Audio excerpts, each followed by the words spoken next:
You're watching The Source on CNN Philippines. I'm Pinky Webb. Over 17,000 grade 11 learners will be forced to transfer schools after the Commission on Higher Education reiterated its order to discontinue the senior high school program in state and local universities. CHED explains its instruction for state and local colleges to wrap up their senior high school programs was first issued 3 years ago.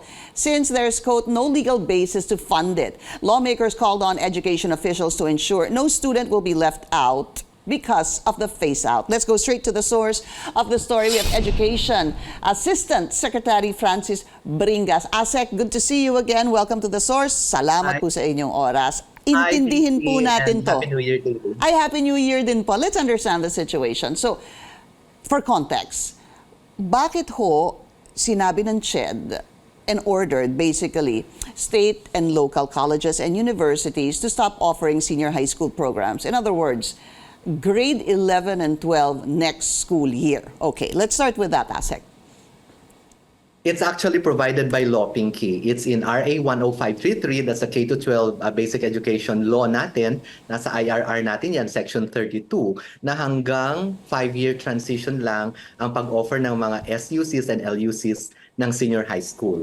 That's because during the time na nag-transition tayo, nag-open tayo ng grade 11 in 2016, definitely wala silang incoming freshmen in the tertiary. Therefore, meron silang mga facilities na hindi magagamit at meron silang mga teachers na hindi magagamit. So it was best to utilize their facilities at para hindi rin mawalan ng trabaho yung ating mga teachers in the SUCs and LUCs, lumipat sila ngayon sa senior high school during the transition. But now, the SUCs and LUCs are in normal operations. Kakailanganin na rin nila yung kanilang mga facilities as well as yung mga teachers sila at wala na rin silang funding source for that dahil kalimitan or majority of the funding during the transition was coming from the voucher program of the government. That's why CHED Chairperson De Vera, in a, I don't know if it was a statement or an interview, and I quote, he said, tapos na yung transition period. Puno na ang state universities and colleges. Kailangan na nilang gamitin ang mga kwarto at mga teacher, kaya't wala nang basehan para mag-offer sila ng senior high school. That's exactly what Asec was saying. So this memorandum, though, as I saw, was dated December 18, I believe. It's either 13 or 18, ano po. But why did it just come to fore now? Bakit hindi ho kaya before the end of the year? Was it not publicized before the end of the year? Because frankly, somehow parang marami pong nabulaga. When I read the memo, it's actually a reiteration of a previously issued memo by the CHED. So meron na silang na-issue na memorandum in 2015 and 2016 tungkol sa transition ng pag-o-offer nila ng senior high school. So I would presume that since mula pa noong 2016, the SUCs and LUCs are already aware na hanggang 2021 lang ang kanilang pag-offer ng senior high school. So since umabot na nga tayo ng 2023, so parang meron na tayong na-extend actually na napalugit for the offering of senior high school in the state and local universities. But that's because of COVID. So that is why I think it was prudent for the CHED really to reiterate a previously issued memorandum. But again, it was supposed to begin, the transition period was supposed to begin 2016 ano po, and end in 2020 or 2021, and then tinamaan po tayo ng pandemic. So 2022, yeah, because we had the pandemic, and then at that time, meron tayong, nung nag-end yung transition, we still have grade 11 and 12 na magtatapos ng kurso, and then 12 at grade 11. So we will have to make sure na yung naka-enroll sa kanila ng grade 11 ay tatapusin pa rin nila hanggang grade 12 yung kanilang course at that year. Very important now. Now, currently, how many are enrolled in grade 11 in SUCs and LUCs? That would be 17,700. Distributed over 70 schools divisions all over the country. So 17,700 students are currently enrolled in grade 11 in state and local universities and colleges. what will happen to them now? So matatapos Well, pa po na nila yung school year na ito. Yung grade 12, magtatapos ngayong school year na to, yung grade 11, ang mag-grade 12, yung 17,700, sila yung mag-grade 12 next school year. But since hindi na sila i-accept ng SUCs and LUCs, they will have two options. One is to transfer to the public schools where it is free. And two, they may transfer to the private schools kung saan maari pa rin silang gumamit ng kanilang voucher program. Okay, so yung mga grade 11 ngayon na matatapos itong school year na to, hindi na kayo makakapasok ng grade 12 doon sa SUC or local universities and colleges. Again, as you said, Asec, the two options would be take grade 12 in a public school or a private school using a voucher program. Quick question, ito bang pagkuha nila ng voucher program, for example, pagka punta nila ng grade 12, is this automatic or kailangan hubang mag-apply? Paano ho ba yun? Yung ating voucher program, meron tayong dalawang categories kung kailan magiging automatic ang recipient ng voucher. First one, nasa category A, if you are a grade 10 completer from a public school and you intend to enroll in a private school, meron kang voucher.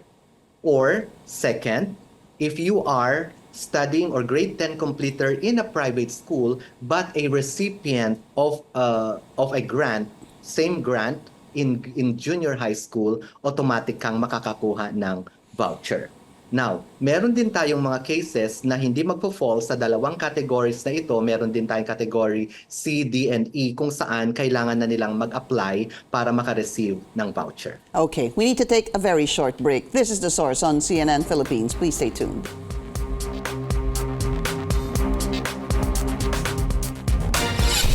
You're watching The Source on CNN Philippines. I'm Pinky Webb. Our source today, Education Assistant Secretary Francis Bringas. Asec, so balik po tayo dun sa, madami na nagtatanong, grade 11, ano po, you explained the voucher program, the qualifications and categories. Now, if there are 17,700 grade 11 students right now, in state universities and colleges and local universities and colleges na mag-grade 12 po sa susunod na school year, ano po, meron ho bang puwang? Are there, can they be accommodated in simple language in the schools available? Kaya ho ba itong, ang dami, 17,700?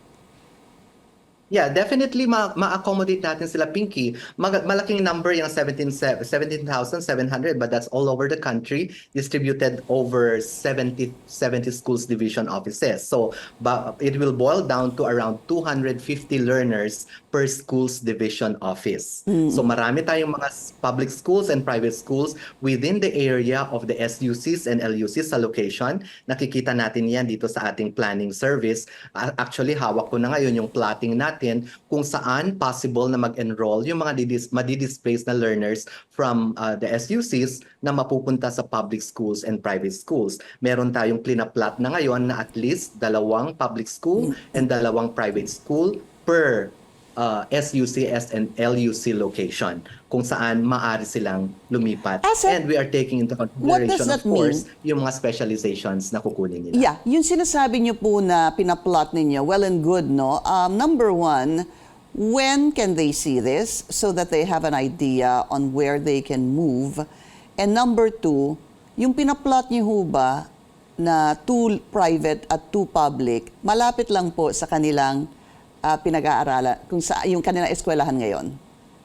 Yeah, yung plotting natin actually ng mga schools, meron yan naka-indicate, naka-geomap kasi tayo ng mga schools natin. So naka-indicate na dyan yung distance of the school, possible school from the existing LUC, SUC. So kompleto yung information na to, ida-download natin ito within the week or next week, ida-download na natin ito sa mga SDOs at i-validate na ito ng mga SDOs at kung magkaroon pa sila ng other recommendations, maaari pa rin nilang gamitin yan na maging information na ibibigay sa mga displaced learners, particularly sa mga parents nila. Do you think, Asec, that posibleng, ano ba yung tamang salita, siguro magkumahog yung mga parents na i-enroll yung kanilang mga anak for grade 12? Kasi ano ho ba yan? Unahan? Papaano ho yan?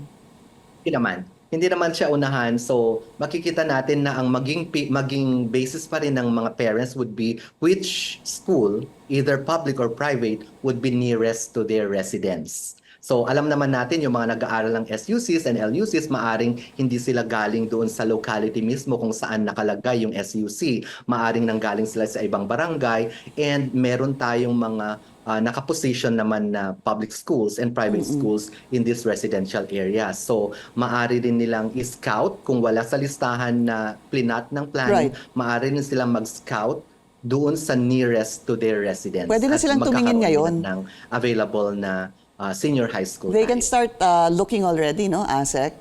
Hindi lang yung ano yung malapit. And which school would they think is best for their children?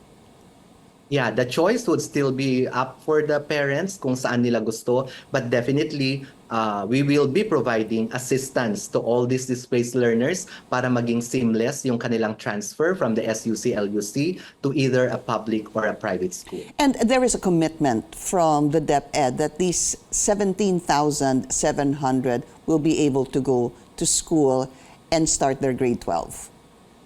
Yes, definitely. Kasi in the public schools, we are not supposed to refuse enrollment, no? So, kung magkaroon man tayo ng oversized na classes, meron din tayong mga interventions na ine-employ para ma-address natin yung mga concerns na ganyan. But then again, ang aming assurance, doon sa mga madi-displaced na grade 11 learners, they will be accommodated in the public schools. Education Assistant Secretary Francis Bringas, maraming salamat po sa inyong oras. Thank you, Pinky. Thank you. And thank you for joining us here on The Source. I'm Pinky Webb. You're watching CNN Philippines.